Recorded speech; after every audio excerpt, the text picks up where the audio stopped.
ਦੋਸਤੋ ਵੇਲੇ ਦੀ ਗੱਲ 'ਚ ਤੁਹਾਡਾ ਬਹੁਤ-ਬਹੁਤ ਸਵਾਗਤ। ਮੈਂ ਤੁਹਾਡਾ ਮੇਜ਼ਬਾਨ ਨਰਿੰਦਰ ਸਿੰਘ। ਕੱਲ੍ਹ ਸੰਯੁਕਤ ਕਿਸਾਨ ਮੋਰਚੇ ਦੀ ਇੱਕ ਮੀਟਿੰਗ ਹੋਈ ਹੈ, ਉਹਦੇ 'ਚ ਕਈ ਫੈਸਲੇ ਲਏ ਗਏ ਨੇ।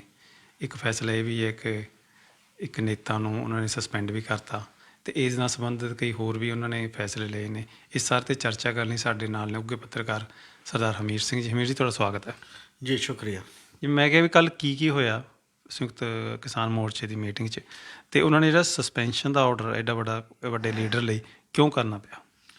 ਅਸਲ 'ਚ ਇਹ ਲਖੀਮਪੁਰ ਦੀ ਘਟਨਾ ਤੋਂ ਬਾਅਦ ਸੰਯੁਕਤ ਮੋਰਚੇ ਦੀ ਜਨਰਲ ਬਾਡੀ ਦੀ ਪਹਿਲੀ ਮੀਟਿੰਗ ਸੀ, ਕਿਉਂਕਿ ਲਖੀਮਪੁਰ ਬਹੁਤ ਵੱਡੀ ਘਟਨਾ ਵਾਪਰੀ ਸੀ, ਬੜਾ ਦੁਖਾਂਤ ਸੀ ਵੱਡਾ।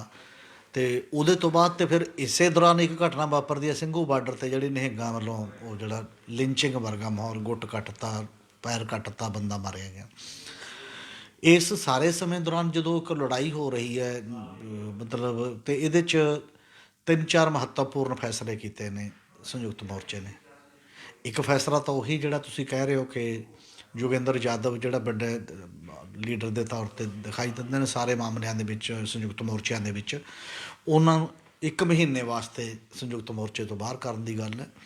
ਦੂਜਾ ਵੱਡਾ ਫੈਸਲਾ ਇਹ ਹੈ ਕਿ ਜਿਹੜਾ ਸਿੰਘੂ 'ਤੇ ਵਾਪਰੀ ਘਟਨਾ ਹੈ, ਉਹ ਵਾਪਰੀ ਹੈ ਕਿ ਖੇਤੀ ਮੰਤਰੀ ਖੁਦ ਨਰਿੰਦਰ ਤੋਮਰ ਅਤੇ ਜਿਹੜਾ ਉਹਦੇ ਨਾਲ ਸਹਾਇਕ ਖੇਤੀ ਮੰਤਰੀ ਹੈ, minister of state for agriculture ਹੈ, ਉਹਦੇ ਘਰ ਪੰਜਾਬ ਦੇ 2 ਇਹੋ ਜਿਹੇ ਬੰਦੇ ਜਿਹੜੇ ਲੰਚ ਕਰ ਰਹੇ ਨੇ, ਜਾਂ ਉਹਨਾਂ ਨੂੰ ਬੁਲਾਇਆ ਗਿਆ ਮੀਟਿੰਗ ਦੇ ਵਿੱਚ, ਜਿਹੜੀ ਜੁਲਾਈ ਦੇ ਵਿੱਚ ਹੋਈ ਹੈ, ਜਿਹਦੇ 'ਚੋਂ ਇੱਕ ਨਿਹੰਗ ਬਾਬਾ ਅਮਨ ਸਿੰਘ ਦੀ ਗੱਲ ਹੈ, ਅਤੇ ਇੱਕ ਪਿੰਕੀ ਕੈਟ ਦੇ ਤੌਰ 'ਤੇ ਜਿਹੜਾ ਉਸ ਸਮੇਂ ਤੋਂ ਜਾਣਿਆ ਪਛਾਣਿਆ ਜਾਂਦਾ।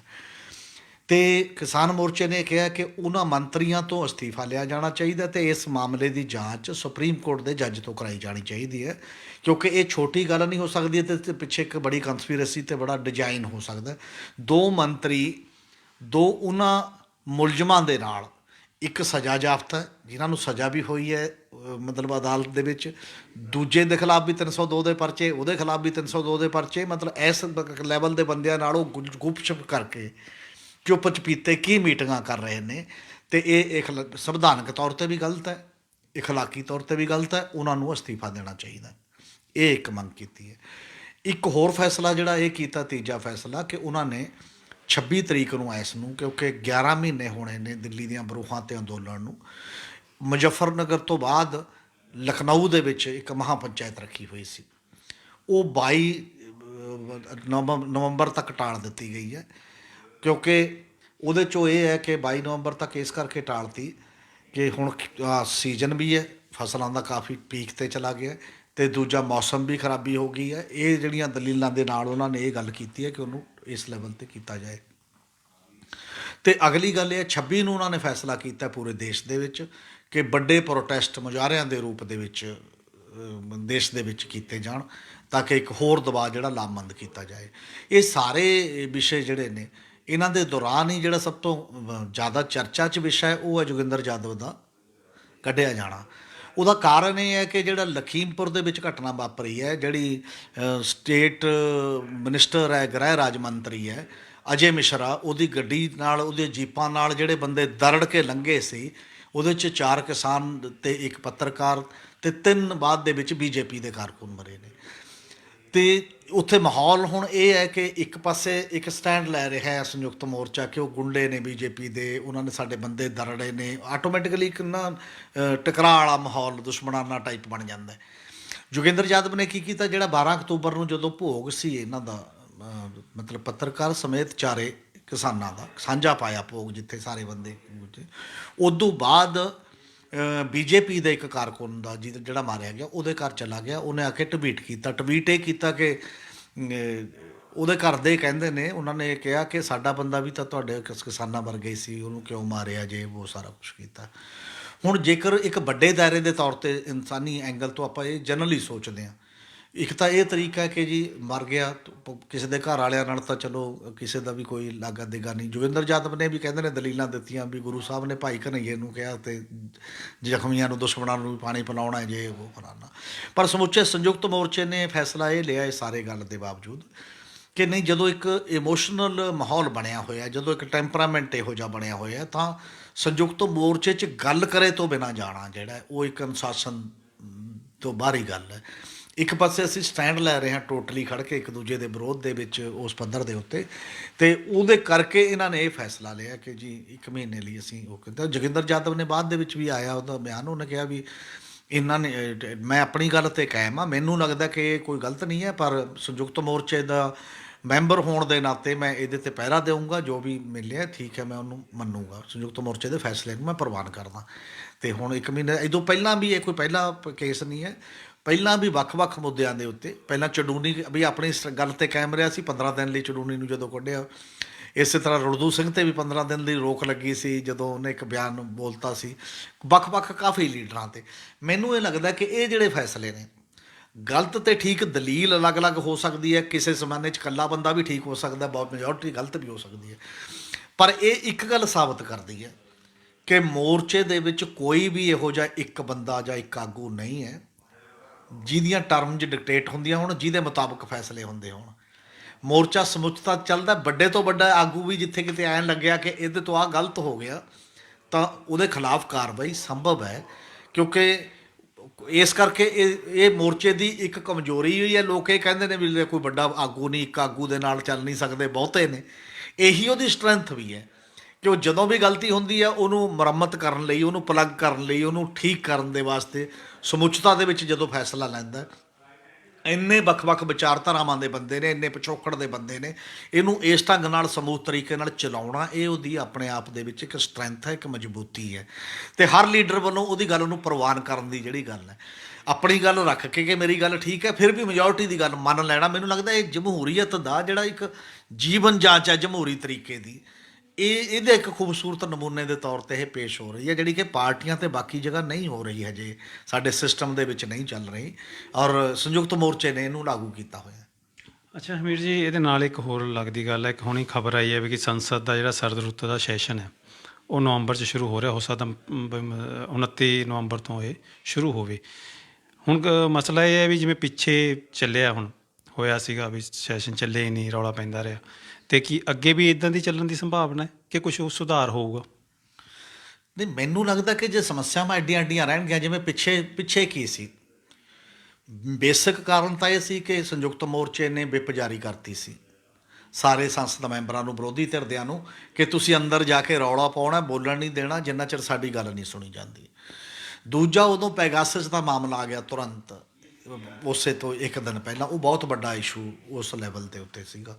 ਈਵਨ ਤੇਲ ਦੀਆਂ ਕੀਮਤਾਂ ਦਾ ਮੁੱਦਾ ਵੀ ਉੱਡਾ ਹੀ ਸੀ। ਇਹ ਹਜੇ ਇਹ ਕੰਟੀਨਿਊ ਕਰ ਰਹੇ ਨੇ ਮੁੱਦੇ, ਇਹਨਾਂ 'ਚੋਂ ਕੋਈ ਵੀ ਮੁੱਦਾ ਹੱਲ ਤਾਂ ਨਹੀਂ ਹੋਇਆ, ਨਾ ਕੋਈ ਜਾਂਚ ਬਿਠਾਈ ਉੱਧਰੋਂ ਆਇਆ, ਨਾ ਕੋਈ ਇਹਦੇ 'ਚ ਹੋਇਆ। ਮੁੱਦੇ ਕੰਟੀਨਿਊ ਕਰ ਰਹੇ ਨੇ, ਲਗਾਤਾਰ ਚੱਲ ਰਹੇ ਨੇ, ਔਰ ਮੈਨੂੰ ਨਹੀਂ ਲੱਗਦਾ ਕਿ ਖਾਸ ਤੌਰ 'ਤੇ ਸਗੋਂ ਚੋਣਾਂ ਵੀ ਹੋਰ ਨੇੜੇ ਆ ਰਹੀਆਂ ਨੇ ਪਹਿਲਾਂ ਨਾਲੋਂ 5 ਰਾਜਾਂ ਦੀਆਂ, ਜੇਕਰ ਪੋਲੀਟੀਕਲ ਐਂਗਲ ਵੀ ਆਪਾਂ ਉਸ ਲੈਵਲ 'ਤੇ ਦੇਖੀਏ ਤਾਂ ਸੰਸਦ ਦਾ ਜਿਹੜਾ ਇਜਲਾਸ ਹੋਊਗਾ ਵੀ ਉਹਦੇ ਵਿੱਚ ਜੇ ਉਦੋਂ ਤੱਕ ਇਹ ਐਂ ਕੰਟੀਨਿਊ ਕਰਦਾ, ਇਹ ਵੀ ਸੰਭਾਵਨਾਵਾਂ ਨੇ ਕਿ ਮੋਰਚੇ ਨਾਲ ਕੋਈ ਗੱਲਬਾਤ ਹੋ ਜੇ, ਕੋਈ ਸੈਟਲਮੈਂਟ ਹੋ ਜੇ, ਉਹ ਇੱਕ ਅਲੱਗ ਗੱਲ ਹੈ। ਪਰ ਫਿਰ ਵੀ ਜੇ ਕਿਸਾਨੀ ਵਾਲੀ ਗੱਲਬਾਤ ਹੋ ਜੂ, ਦੂਜੇ ਮੁੱਦੇ ਵੀ ਬਹੁਤ ਬੜੇ ਨੇ। ਤੇਲ ਦਾ ਜਿਹੜਾ ਮੁੱਦਾ ਛੋਟਾ ਮੁੱਦਾ ਨਹੀਂ, ਇਹ ਸਮਝ ਨਹੀਂ ਆ ਰਹੀ ਕਿ ਕਿਸਾਨ ਆਪਣੀ ਗੱਲ ਤੇ ਤਾਂ ਐਡਾ ਵੱਡਾ ਮੂਵਮੈਂਟ ਲੜ ਹੀ ਰਹੇ ਨੇ, ਬਾਕੀ ਦੀ ਸਿਵਲ ਸੁਸਾਇਟੀ ਜਿਹੜੀ ਇਕੱਲੇ ਤੌਰ ਤੇ ਬਹੁਤ ਦੁਖੀ ਹੈ। ਹਰੇਕ ਬੰਦੇ ਨਾਲ ਗੱਲ ਕਰੋ ਕਿ ਤੇਲ ਦੇ ਚੱਕ ਬਿਲਕੁਲ ਜੀ ਬਜਟ ਤੋਂ ਬਾਹਰ ਹੋ ਗਿਆ ਫਲਾਨਾ, ਪਰ ਮੂਵਮੈਂਟ ਕਿਉਂ ਨਹੀਂ ਬਿਲਡ ਹੋ ਰਹੀ? ਮਤਲਬ ਤੇਲ ਦੇ ਵਿੱਚ ਆਮ ਸ਼ਹਿਰੀ, ਆਮ ਲੋਕ ਜਿਹੜੇ ਨੇ ਸੰਬੰਧਿਤ ਸਾਰੇ, ਉਹ ਇਕੱਠੇ ਹੋ ਕੇ ਅੱਗੇ ਤੇਲ ਥੋੜ੍ਹਾ ਜਿਹਾ ਵੱਧ ਜਾਂਦਾ ਸੀ ਤੇ ਲੋਕ ਪੋਲੀਟੀਕਲ ਪਾਰਟੀਆਂ ਵੀ ਮੈਦਾਨ 'ਚ ਆ ਜਾਂਦੀਆਂ ਸੀ, ਜਥੇਬੰਦੀਆਂ ਵੀ ਆ ਜਾਂਦੀਆਂ ਸੀ, ਪਰ ਇਹ ਗੱਲ ਇੱਕ ਹੈਰਾਨ ਕਰਨ ਵਾਲੀ ਗੱਲ ਹੈ ਬਹੁਤ ਵੱਡੀ, ਇੰਨੀ ਤੰਗੀ ਦੇ ਬਾਵਜੂਦ ਕੋਈ ਮੂਵਮੈਂਟ ਮੈਦਾਨ ਦੇ ਵਿੱਚ ਨਹੀਂ ਆ ਪਾ ਰਹੀ। ਔਰ ਤੰਗੀ ਹੈਗੀ ਹੈ, ਪੋਲੀਟੀਕਲ ਲੀਡਰਸ਼ਿਪ ਨੂੰ ਤਾਂ ਕਰਨਾ ਹੀ ਪਊਗਾ। ਤੇਲ ਦੀ ਮਹਿੰਗਾਈ ਇਕੱਲੀ ਤੇਲ ਦੀ ਨਹੀਂ ਹੈ, ਉਹਦੇ ਨਾਲ ਹਰ ਚੀਜ਼ ਦੀ ਮਹਿੰਗਾਈ ਹੁੰਦੀ ਹੈ। ਤੁਸੀਂ ਦੇਖੋ, ਇਕੱਲਾ ਇਹ ਡੀਜ਼ਲ, ਰਸੋਈ ਗੈਸ ਜਾਂ ਪੈਟਰੋਲ ਨਹੀਂ ਹੈ, ਆਹ ਦੂਜਾ ਖਾਣ ਵਾਲੇ ਤੇਲਾਂ ਦਾ ਹਾਲ ਕੀ ਹੋ ਗਿਆ, ਕਿੰਨਾ ਮਹਿੰਗੇ ਹੋ ਗਏ ਨੇ ਸਾਰੇ ਦੇ ਸਾਰੇ। ਔਰ ਕਿੰਨੇ ਲੋਕਾਂ ਦਾ ਜਿਹੜਾ ਈਵਨ ਤੜਕਾ ਲਾਉਣਾ ਵੀ ਦਾਲਾਂ ਨੂੰ ਜਾਂਦਾ ਰਿਹਾ, ਬਹੁਤ ਮਿਡਲ ਕਲਾਸ ਦਾ ਇੱਕ ਛੋਟਾ ਜਿਹੜਾ ਹਿੱਸਾ ਉਸ ਪੱਧਰ ਦੇ ਉੱਤੇ ਹੈ। ਇਹ ਕਾਫੀ ਵੱਡੇ ਮੁੱਦੇ ਨੇ ਤੇ ਇਹ ਮੁੱਦੇ ਮੇਰਾ ਖਿਆਲ ਹੈ ਵੱਡੇ ਮੁੱਦੇ ਰਹਿਣਗੇ, ਸੰਸਦ ਦੇ ਅੰਦਰ ਵੀ ਰਹਿਣਗੇ ਤੇ ਸੰਸਦ ਤੋਂ ਬਾਹਰ ਵੀ ਰਹਿਣਗੇ। ਜਿਹੜੀਆਂ ਵਿਰੋਧੀ ਧਿਰਾਂ ਨੇ ਉਹਨਾਂ ਨੂੰ ਤਾਂ ਇਹਦੇ 'ਤੇ ਬੋਲਣਾ ਹੀ ਪੈਣਾ। ਜੇ ਉਹਦੇ 'ਤੇ ਲੋਕਾਂ ਦੀ ਗੱਲ ਨਹੀਂ ਕਰਨਗੇ, ਨਹੀਂ ਬੋਲਣਗੇ, ਤਾਂ ਵੋਟ ਤਾਂ ਉਹਨਾਂ ਨੇ ਵੀ ਲੈਣੀ ਹੈ ਕਿਸੇ ਨਾ ਕਿਸੇ ਰੂਪ ਦੇ ਵਿੱਚ। ਪਰ ਮੈਨੂੰ ਇਹ ਲੱਗਦਾ ਹੁੰਦਾ ਵੀ ਇਹ ਇਕੱਲਾ ਵੋਟ ਤੱਕ ਹੀ ਕਿਉਂ ਸੀਮਿਤ ਹੈ? ਜੇ ਵੋਟਾਂ ਨਾ ਹੋਣ ਫਿਰ ਜੋ ਮਰਜ਼ੀ ਕਰ ਦਿਓ, ਫਿਰ ਜਿੰਨੀਆਂ ਮਰਜ਼ੀ ਮਹਿੰਗਾਈ ਜੋ ਮਰਜ਼ੀ ਕਰਦੇ ਰਹੋ, ਫਿਰ ਤਾਂ ਕੋਈ ਮਤਲਬ ਨਹੀਂ ਉਹਦਾ 'ਚ। ਇਹ ਸਾਰੇ ਇਸ਼ੂ ਨੇ ਔਰ ਇਹ ਸਾਰੇ ਇਸ਼ੂ ਮਤਲਬ ਸਿਆਸਤ ਦੇ ਵਿੱਚ ਕੰਟੀਨਿਊ ਹੈਗੇ ਵੀ ਨੇ, ਅਜੇ ਵੀ ਕੁਝ ਬੋਲ ਰਹੇ ਨੇ, ਪਰ ਪਾਰਲੀਮੈਂਟ 'ਚ ਇੱਕ ਮੌਕਾ ਮਿਲ ਜਾਂਦਾ ਉਦੋਂ ਹੋਰ ਜ਼ਿਆਦਾ ਮੇਰੇ ਖਿਆਲ ਸ਼ਿੱਦਤ ਨਾਲ ਇਸ਼ੂ ਉੱਠਣਗੇ। ਤੇ ਤੁਹਾਡੀ ਗੱਲ ਤੋਂ ਤਾਂ ਐਂ ਲੱਗਦਾ ਵੀ ਜਿਵੇਂ ਪਿਛਲੇ ਸੰਸਦ ਸੈਸ਼ਨ ਤੋਂ ਬਾਅਦ ਉਦੋਂ ਬਾਅਦ ਕਈ ਹੋਰ ਮੁੱਦੇ ਪੈਦਾ ਹੋ ਗਏ, ਇਹਦਾ ਮਤਲਬ ਅੱਗੇ ਸੰਭਾਵਨਾ ਫੇਰ ਘੱਟ ਹੈ ਸੰਸਦ ਦੇ ਚੱਲਣ ਦੀ।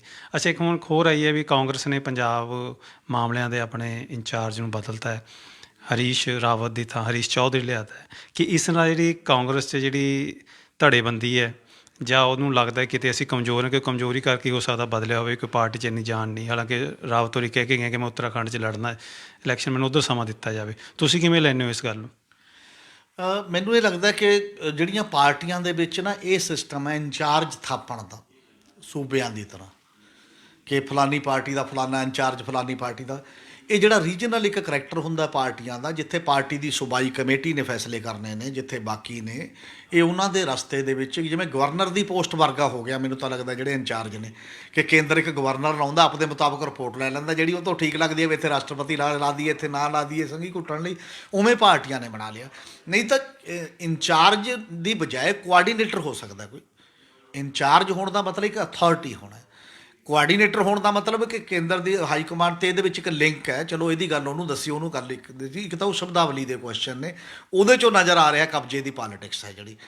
ਪਰ ਇਹਨਾਂ ਨੇ ਕਿਵੇਂ ਕਰਨਾ, ਉਹ ਕਿਵੇਂ ਮਾਮਲੇ ਸੁਲਝਾ ਦੇਣਗੇ ਇੰਚਾਰਜ ਟਾਈਪ ਦੇ ਬੰਦੇ ਜਿਹੜੇ ਨੇ।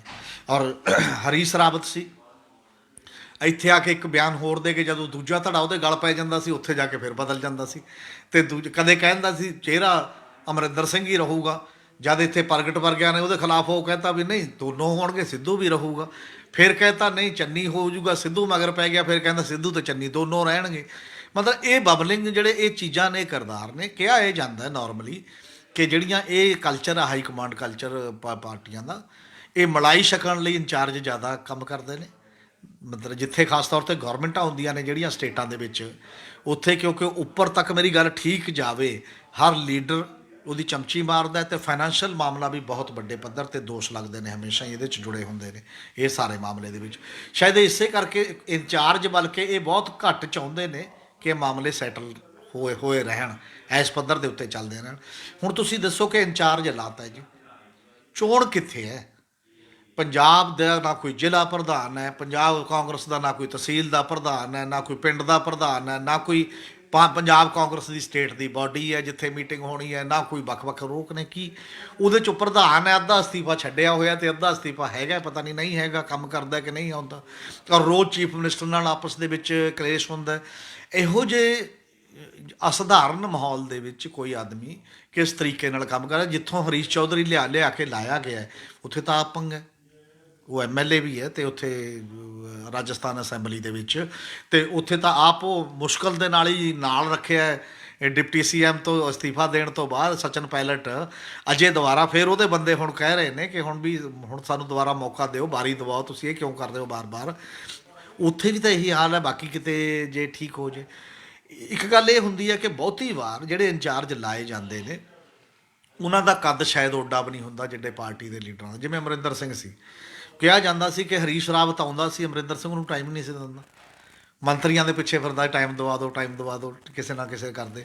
ਹਰੀਸ਼ ਚੌਧਰੀ ਦਾ ਕੱਦ ਤਾਂ ਉਦੋਂ ਬਹੁਤ ਛੋਟਾ ਹੈ। ਹਰੀਸ਼ ਰਾਵਤ ਤਾਂ ਅਜੇ ਚੀਫ ਮਿਨਿਸਟਰ ਰਿਹਾ ਸੀ ਉੱਤਰਾਖੰਡ ਦਾ, ਅਤੇ ਉੱਪਰਲੀਆਂ ਕਮੇਟੀਆਂ 'ਚ ਰਿਹਾ। ਹਰੀਸ਼ ਚੌਧਰੀ ਨਾਲ ਸਿੱਧੂ ਵਰਗੇ ਜਾਂ ਬਾਕੀ ਬੰਦੇ ਇਹ ਕਿਵੇਂ ਹਰੀਸ਼ ਚੌਧਰੀ ਨੂੰ ਕੀ ਕਹਿਣਗੇ ਵੀ ਤੂੰ ਕੌਣ ਹੈ ਭਾਈ, ਕਿੱਥੇ ਹੈ? ਇਸ ਲਈ ਇਕੱਲੇ ਇੰਚਾਰਜ ਬਦਲਣ ਨਾਲ ਸਭ ਚੀਜ਼ਾਂ ਬਦਲ ਜਾਂਦੀਆਂ ਨੇ, ਜਾਂ ਤਾਂ ਕੋਈ ਹੋਪ ਪੈਦਾ ਹੋ ਜੇ, ਕੋਈ ਉਮੀਦ ਪੈਦਾ ਹੋ ਜੇ, ਇਹੋ ਜਿਹਾ ਕੁਝ ਨਹੀਂ ਹੈ। ਕਾਂਗਰਸ ਦਾ ਓਵਰਆਲ ਸਟਰਕਚਰ ਦਾ ਸਵਾਲ ਹੈ। ਜਿਹੜੇ ਗਰੁੱਪ 23 ਨੇ ਗੱਲ ਕੀਤੀ ਹੈ ਰੈਗੂਲਰ ਪ੍ਰਧਾਨ ਚਾਹੀਦਾ ਚੰਗਾ, ਉਹਨਾਂ ਨੇ ਚੱਕ ਕੇ 1 ਸਾਲ 'ਤੇ ਮਾਰਤਾ ਫੰਡਾ। ਹੁਣ ਐਤਕੀ ਜਿਹੜੀ ਕਾਂਗਰਸ ਵਰਕਿੰਗ ਕਮੇਟੀ ਦੀ ਮੀਟਿੰਗ ਹੋਈ ਸੀ, ਉਹ ਕਹਿੰਦੇ ਅੱਗੇ ਜਾ ਕੇ 2023 ਤੱਕ ਨਾ ਆਪਾਂ ਪੂਰੀ ਚੋਣ ਪ੍ਰਕਿਰਿਆ ਪੂਰੀ ਹੋਏਗੀ, ਫਿਰ ਜਾ ਕੇ ਕਾਂਗਰਸ ਦਾ ਪ੍ਰਧਾਨ ਕਦੇ ਚੁਣਾਂਗੇ। ਸਾਲ ਤੱਕ ਚਲਾ ਗਿਆ, ਪਹਿਲਾਂ ਕੋਵਿਡ ਦੇ ਬਹਾਨੇ ਲਗਾਤਾ, ਹੋ ਸਕਦਾ ਕੋਈ ਨਵਾਂ ਕੋਵਿਡ ਆ ਜੇ, ਸਾਲ ਹੋਰ ਲੰਘ ਜੇ, 2 ਸਾਲ ਹੋਰ ਲੰਘ ਜਾਣ। ਮਤਲਬ ਉਹ ਮਸ਼ੀਨਰੀ ਜਰਜਰ ਹੋ ਗਈ ਹੈ ਅਸਲ ਦੇ ਵਿੱਚ। ਉਹ ਆਰਗੇਨਾਈਜੇਸ਼ਨ ਦਾ ਜਿਹੜਾ ਇੱਕ ਸਟਰਕਚਰ ਹੁੰਦਾ ਹੈ, ਜਿਹਦੇ 'ਚ ਫਰੈਸ਼ਨੈਸ ਹੁੰਦੀ ਹੈ, ਜਿਹਦੇ 'ਚ ਬੰਦਿਆਂ ਨੂੰ, ਕਾਰਕੁਨਾਂ ਨੂੰ ਆਪਣੀ ਗੱਲ ਕਹਿਣ ਲਈ ਕੋਈ ਪਲੇਟਫਾਰਮ ਮਿਲਦੇ ਨੇ, ਉਹ ਪਲੇਟਫਾਰਮ ਗਾਇਬ ਨੇ। ਫਿਰ ਉਹ ਬਸ ਆਪੋ ਆਪਣਾ ਜਿੰਨਾ ਕੁ, ਜਿਨ੍ਹਾਂ ਨੂੰ ਟਿਕਟ ਮਿਲ ਗਈ ਉਹ ਸਰਗਰਮ ਹੋ ਜਾਂਦਾ, ਜਿਹਨੂੰ ਟਿਕਟ ਨਹੀਂ ਮਿਲ ਗਈ ਉਹ ਵਿਰੋਧੀ ਹੋ ਜਾਂਦਾ। ਇਸੇ ਮਾਹੌਲ ਦੇ ਵਿੱਚ ਕਾਂਗਰਸ ਵਰਗੀ ਸਭ ਤੋਂ ਪੁਰਾਣੀ ਪਾਰਟੀ ਜਿਹੜੀ ਹੈ ਉਹ ਇਸ ਦਾ ਖਮਿਆਜਾ ਭੁਗਤ ਰਹੀ ਹੈ, ਕਿਉਂਕਿ ਸੰਗਠਨ ਦੇ ਤੌਰ 'ਤੇ, ਅਪਰੋਚ ਦੇ ਤੌਰ 'ਤੇ ਉਹ ਬਿਲਕੁਲ ਹੀ ਪੈਸਿਵ ਟਾਈਪ ਦੀ ਪਾਰਟੀ ਦਿਖਾਈ ਦੇ ਰਹੀ ਹੈ। ਬਹੁਤ ਬਹੁਤ ਧੰਨਵਾਦ। ਜਿਵੇਂ ਹਮੀਰ ਜੀ ਨੇ ਦੱਸਿਆ ਕਿ ਇੰਚਾਰਜ ਲਾਉਣ ਨਾਲ ਕਿਸਮਤਾਂ ਨਹੀਂ ਬਦਲਦੀਆਂ। ਰਾਜਸਥਾਨ ਦਾ ਇੰਚਾਰਜ ਪੰਜਾਬ ਦੀ ਭੂਗੋਲਿਕ ਲੋਕਾਂ ਦੀ ਮਾਨਸਿਕਤਾ ਨੂੰ ਕਿਵੇਂ ਸਮਝੂਗਾ, ਜਿਵੇਂ ਹਰੀਸ਼ ਰਾਵਤ ਹੋਰੀ ਸਮਝ ਗਏ। ਅੱਜ ਲਈ ਇੰਨਾ, ਬਹੁਤ ਬਹੁਤ ਧੰਨਵਾਦ।